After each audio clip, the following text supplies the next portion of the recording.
madaxweynaha Soomaaliland mudane Muuse Biixi Cabdi ayaa la filayaa maanta in uu safar ku tago wadanka Kenya magaalada Nairobi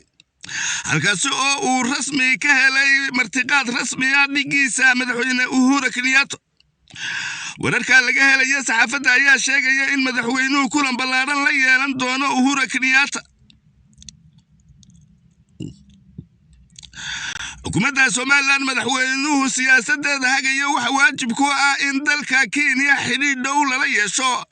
maadaama fasaxay u tahay jamhuuriyadda Soomaaliland cidda ay la yeelanayso xiriirkeeda waxaana waajiba in si qoto dheer loo jaxjaxo arrimaha Soomaaliland tan oo sida ganacsiga qaadka miirooga ganacsiga kale ee shaaha iyo ganacsi kale oo faa'iido u leh dalka Soomaaliland waxaana waajib ku ah in si cad loola jaxjaxo isla markaasina danta qaranka si toos loo gudbisto oo aan xaaladda lagu daynin uun meeqaam sara la nagu soo dhaweey sida sanadadii ugu dambeeyay ay sheegaan wufuudda Soomaaliland meeqaam sara lagu soo dhaweeyo waxa ka fiican meeqaam sara siyaasadda ku gudbisato oo lagu dhageysto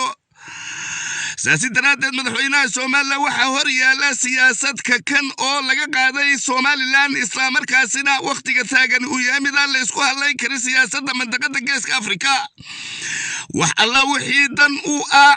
Soomaaliland madaxweynaha Soomaaliland uu yeelo isla markaasina ku dhaqaaqo heshiis kasta oo dan u ah dawladda waddanka Kenya dawladda waddanka Kenya ayaa bilihii ugu dambeeyay waxa ay baarlamaankeedu wadeen sidii ay mooshin u soo dhigi lahaayeen lagu ictiraafo xukuumadda Soomaaliland taasoo yaxyax iyo ama kaag ay ka qaaday kooxda nabar iyo naxdin ee uu hogaamiyo qabqable Maxamed Cabdilaahi Farmaajo iyadoo oo sida loo ogyahay madaxweynaha ra'iisul wasaaraha waddanka Ethiopia mooyaale dorad uu kula kulmay madaxweynaha dalka Kenya Uhuru Kenyatta taasi oo sida saxaafaddu ay helayso laga wada hadlay arrimo aanay ka madnayn Soomaaliland sidii looga horjoogsan lahaa safarka madaxweynaha Soomaaliland laakiin dawladda Kenya waxa ay cadaysatay xiriirka ay la leedahay Soomaaliland inuu yahay mid aan cidna aan uga gabanaynin sida daradeed madaxweynaha Soomaaliland iyo xukuumaddiisa waxa waajib ku ah in uu kala hadlo arrimo kasta oo Soomaaliland tan oo sida iskaashiga siyaasadda iskaashiga dhaqaalaha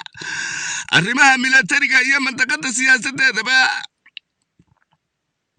saxaafadahan way soo dhaweynaysaa saxaafadda Soomaaliland siyaasadda madaxweyne Muuse Biixi Cabdi uu ku tagay waddankaasi Kenya maadaama isfahankii waddanka Ethiopia aanu ahayn sidiisii isla markaasina mandaqada siyaasado kale ay ku soo kordheen iyadoo oo baaxad degaysa aadan cabdi illa radio halkan Hargeysa